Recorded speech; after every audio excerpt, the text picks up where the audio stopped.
Hey guys, it's me again. So by request, I'm out here trying to flesh this buckskin from my husband's buck we got last night. We got a big old 10 point. So I've kind of made me a little makeshift. I don't know if you can show. Thanks Heather for helping me with the videoing here part, but I've kind of made a makeshift fleshing area. Just get you a board, big heavy board, and then just put it up against a wall or put it up against something so that you're good and solid and can lean up against it and push against it and prop you up, whatever you can. I just kind of make it work so I can do it in a different spot wherever I want to do it. But I'm just going to show you guys kind of what I'm doing. I didn't show actually skinning this buck out because it got late on me last night. It ended up getting dark, so I just kind of wanted to get it done. But now he's in here and I have this skin and we want to kind of save it and dry it out. So I'm working on fleshing it, which is just taking like these bits of twitch muscle that are attached to the skin, taking these off and trying to get it down to this clean, thank you, this clean skin underneath. The mucus layer, this like layer that's kind of drying out on it, doesn't really matter for this step because we're going to salt it and it's going to dry out and then we'll be able to flesh it again. I see I still have to do my corners. We're just kind of getting it down as far as we can.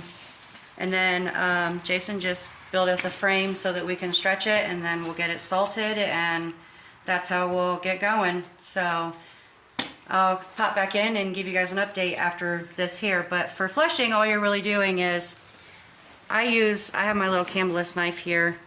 It's my favorite little side knife.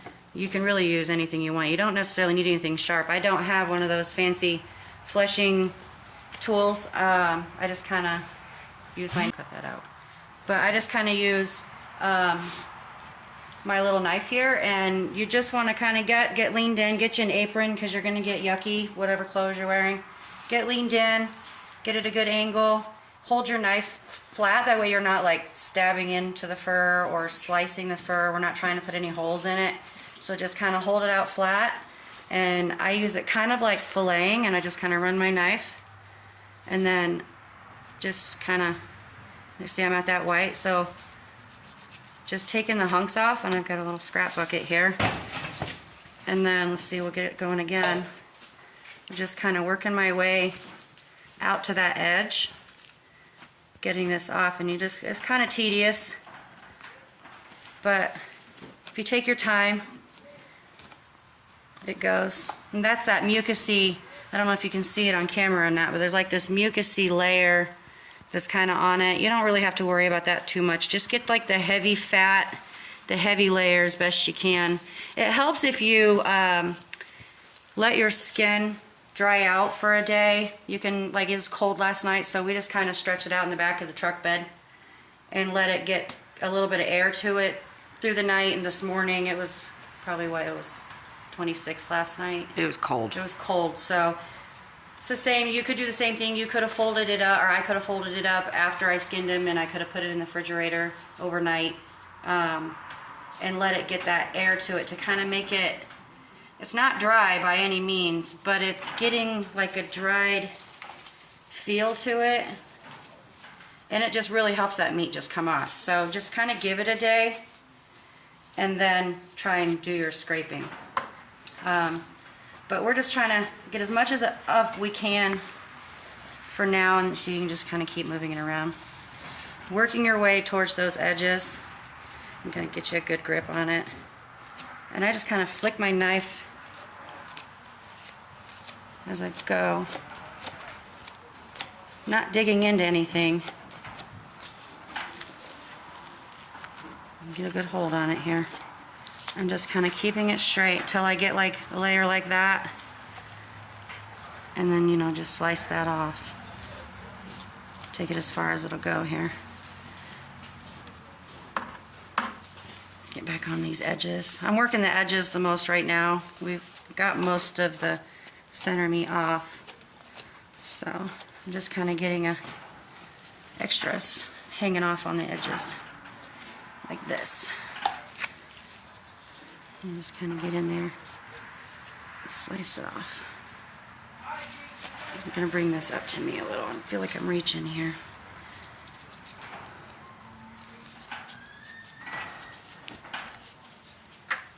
You just want to be careful if you're using a knife that you don't go too far or try to do any slicing with it, because you'll tear up your hide. Just keep it real flat, like if you're filleting the stuff like off of the skin. Same concept. That's gross, but you can scrape and just keep working at it, pushing it to those edges.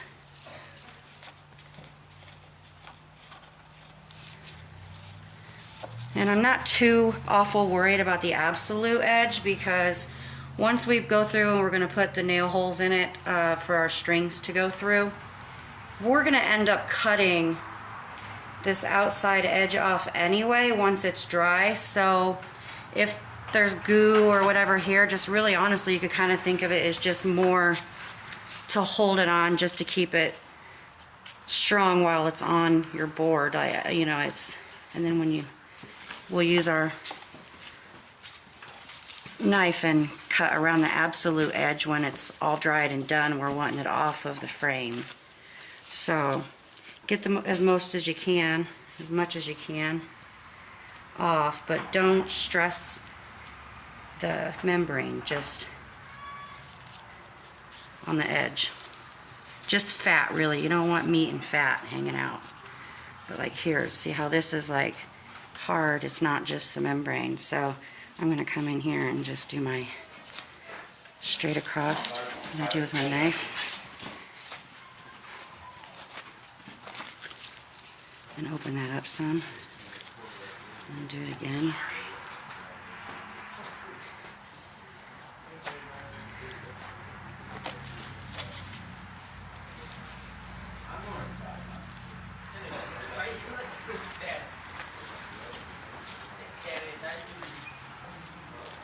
And just keep fiddling with it, keep pushing.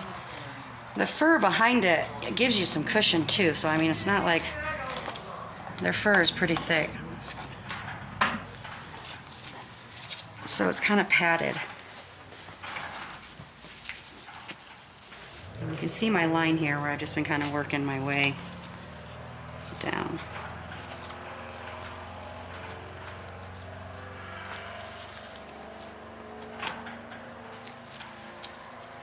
But you kind of get the idea of what I'm doing here. So we'll come back and I'll show you guys once we start to string it up, what it looks like once we've got it tacked up on the frame, and then I'll come in again and show you once we've got it stretched out on the frame, and we'll just kind of put it together. But so now we're gonna work on getting this all strung up. I've got it laid out on the concrete here. We had built a frame just from wood we had found out back from a tree that fell down. I'm using fishing string. I just found just some string we had laying around. My husband's helping me put the nails through here to get pilot holes. Just doing basic knot. And then you want to stretch that to your wood frame, but you don't want to pull that too tight, just because we're not trying to tear anything. The hide's going to shrink a little bit as it dries, so you just kind of work on pulling that closer and getting that tight around, and then just kind of working my way around the hide. I kind of start with the 4 points first, just to kind of get it on the frame, and then I'll go in between those pieces and stretch more until you've got it just completely tied up.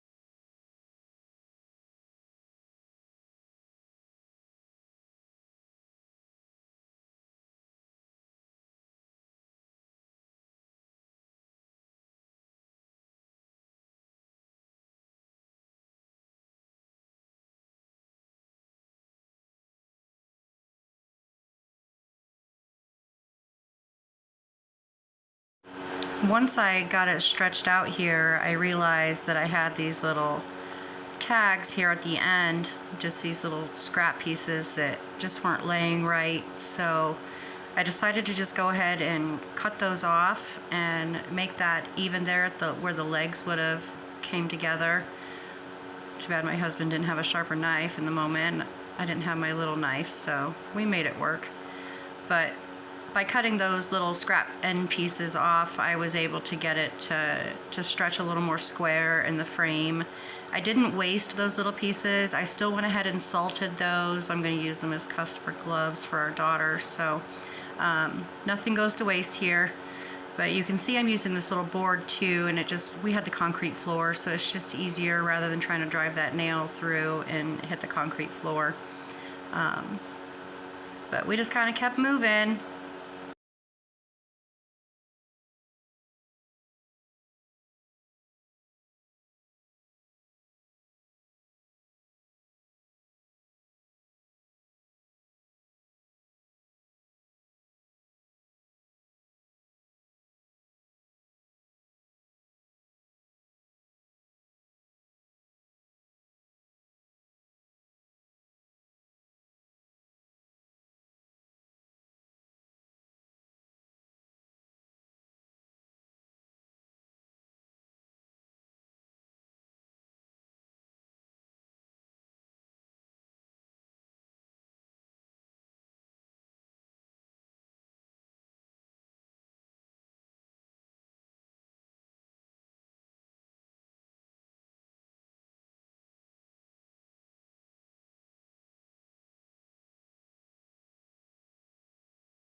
Now I'm just kind of finishing up a few last little strings here.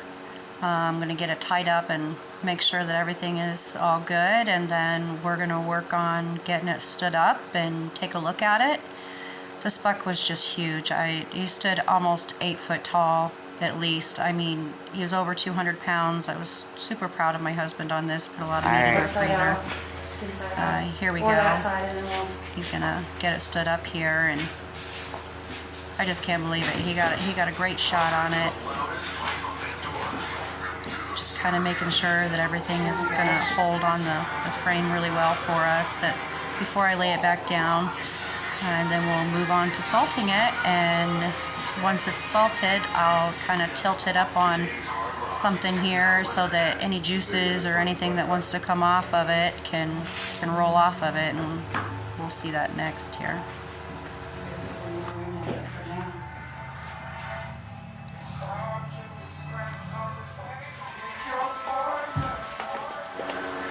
Now we're going to work on getting her all salted up. You can use iodized salt. Everybody says to just use plain old salt, non-iodized, but I don't see a difference between using just regular iodized salt or non-iodized salt. You can use rock salt. You can really use any kind of salt you've got on hand. It's just mostly important that you get it fully covered and kind of work it, you know, the salt down into the goo best you can. Make sure it's fully coated. The edges, like I said, you see now why at the beginning of the video I said if you leave a little on the edges, it's just going to help with tying it up. They're going to be a little thicker, and we'll cut those off, so I'm not worried about those too much. We ended up using, I think, 8 containers of salt on this one.